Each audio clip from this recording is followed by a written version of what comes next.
E aí, campeões e campeãs, beleza? Então, estava vendo algo que eu tinha visto há um tempo atrás, muito interessante, e que eu decidi compartilhar com vocês aqui o que eu vejo a respeito. É a respeito de um livro que foi muito famoso, vendeu mais de 100 milhões de cópias no mundo inteiro, de um autor que é autor de diversos best-sellers, que é o Napoleon Hill. O livro, conforme o próprio título do vídeo, né, já descreve, diz que o diabo ele é mais esperto do que 98% da população.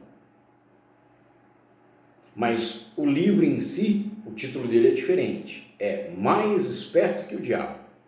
O diabo ele é mais esperto que 98% da população. Mas eu, você, queremos ser mais espertos do que o diabo. Bom, esse livro ele foi escrito em 1938 por Napoleon Hill.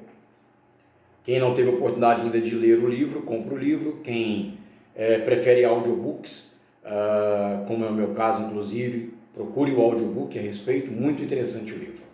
Porém, esse livro, ele era tão controverso para a época, que a esposa do Napoleon Hill aconselhou ele a não publicar. E as críticas, né, os críticos e as editoras na época também acharam muito controverso, muito pesado para ser publicado. E ele foi autor de vários outros livros posterior a isso, vários deles best-seller. O livro foi ficando, ao ponto que não foi publicado até Napoleon Hill morrer. Ele faleceu em 1970 e o livro só foi publicado em 2001. Portanto, 4 décadas depois que ele faleceu. Bom, o livro Mais Esperto que o Diabo, nesse livro, Napoleon Hill tem uma entrevista imaginária com o diabo, e nessa entrevista o diabo afirma que ele domina 98% da população. Olha o número, 98% da população. Será que isso diz alguma coisa a respeito daquilo que a gente já falou aqui em outros vídeos, que tem aí diversos estudiosos que defendem que 2% da população domina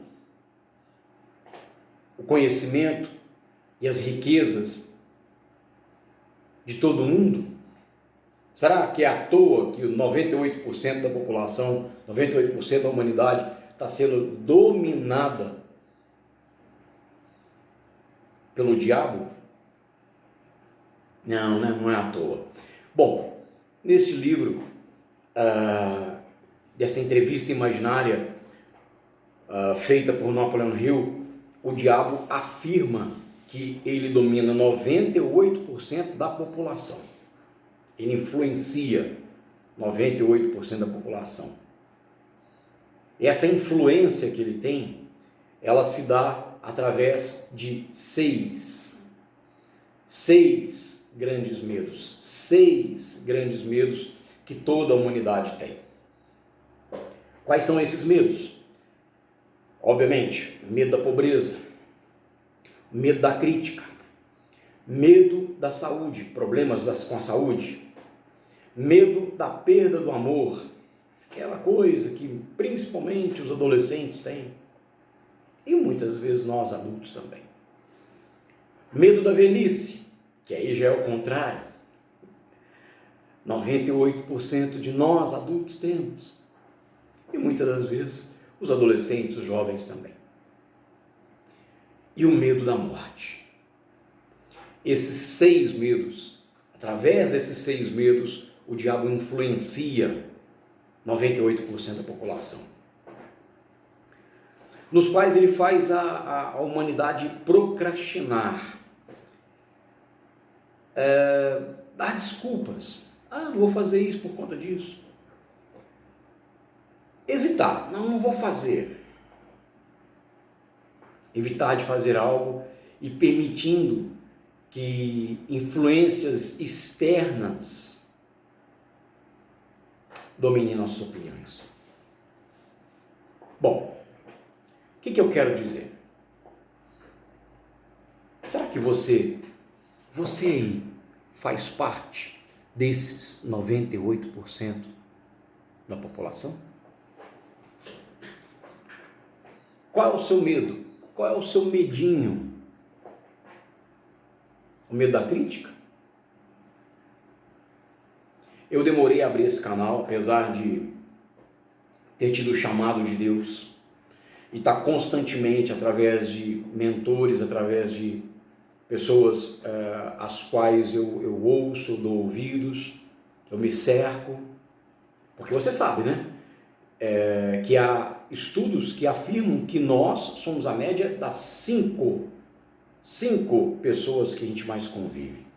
Hoje em dia a convivência não é mais como era há 40, 50, 70 anos atrás, que era só na roda de amigos sentados ali. Não, hoje em dia a convivência ela é muito digital. Você não fala com teu avô, com tua avó, com teu tio, às vezes com teu pai, com tua mãe, com os teus filhos. Às vezes você tem um trabalho que te obriga a viajar. Você não fala muito de forma digital, via WhatsApp, via outros meios. Então hoje em dia a convivência ela é também daquilo que você consome, daquilo que você deixa entrar aqui dentro, ó. E aqui dentro a convivência das pessoas e dos conteúdos dessas 5 pessoas ou dos 5 conteúdos é muito daquilo que você vê, daquilo que você lê. Bíblia, Palavra de Deus.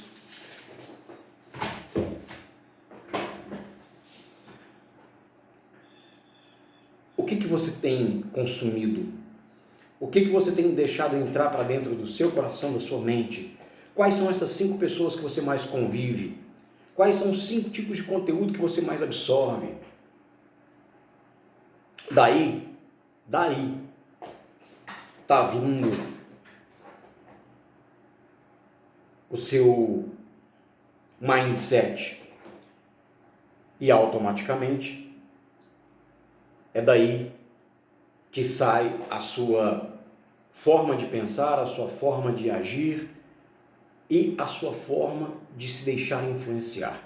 Então, você está sendo você está entre os 2% ou está entre os 98%? Como você está sendo influenciado?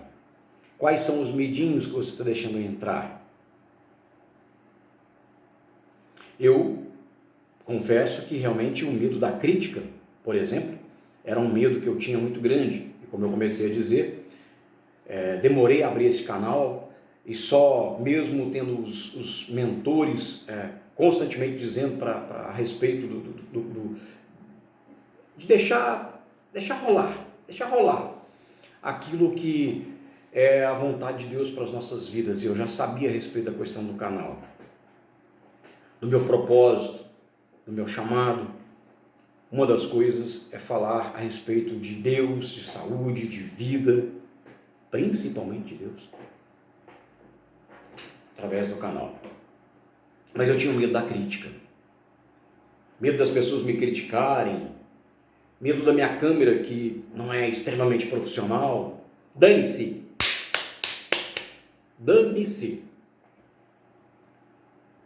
Tem um cara que eu sigo também, vejo muito conteúdo dele, muito mesmo, admiro. Cara que saiu de baixo, chegou no topo e que, acima de tudo, não deixou o coração dele se corromper, porque ele valoriza a esposa dele, valoriza os filhos dele e, acima de tudo, valoriza a Deus. É o Pablo Marçal, muito conhecido em todo o país, né? Até fora do país. E ele cita algo que eu acho muito interessante, engraçado, mas interessante. Opinião e cocô, para mim, vão para o mesmo lugar. É o que ele fala. E eu tinha medo das opiniões, que é a crítica. E devido a esse medo de crítica, que vão chegar aqui diversos comentários negativos, críticas, com toda certeza vão chegar. Mas eu não estou nem aí, porque eu sei que o propósito está sendo cumprido. Mas qual é o seu medo? Onde o diabo está te influenciando? Ou você está fazendo parte dos 2%, está sendo mais esperto que o diabo? Se não estiver, se estiver fazendo parte dos 98%, cuidado. Muito, muito, muito cuidado. Tome as suas atitudes para você sair disso. E uma das formas que você deve fazer para poder sair disso, você deve ter pensamentos positivos, você deve ter um plano daquilo que você quer para a sua vida, quer para a vida da sua família, um propósito claro, e agir em cima dele, colocando Deus à frente. E aí, meu amigo, vou te dizer uma coisa, meu amigo, minha amiga, campeão, campeã, dessa forma você vai conseguir conquistar uma vida melhor e estar entre os 2% e não mais os 98%. Dessa forma, você vai conseguir estar entre os 2% que são mais espertos que o diabo. Um abraço, campeões, campeãs. Fiquem com Deus. Deus abençoe vocês a cada dia. Que o nosso Criador Deus continue abençoando vocês onde quer que vocês estejam. Inclusive se alimentando com conteúdos que edificam a sua vida. Tá bom? Abraço. Até mais.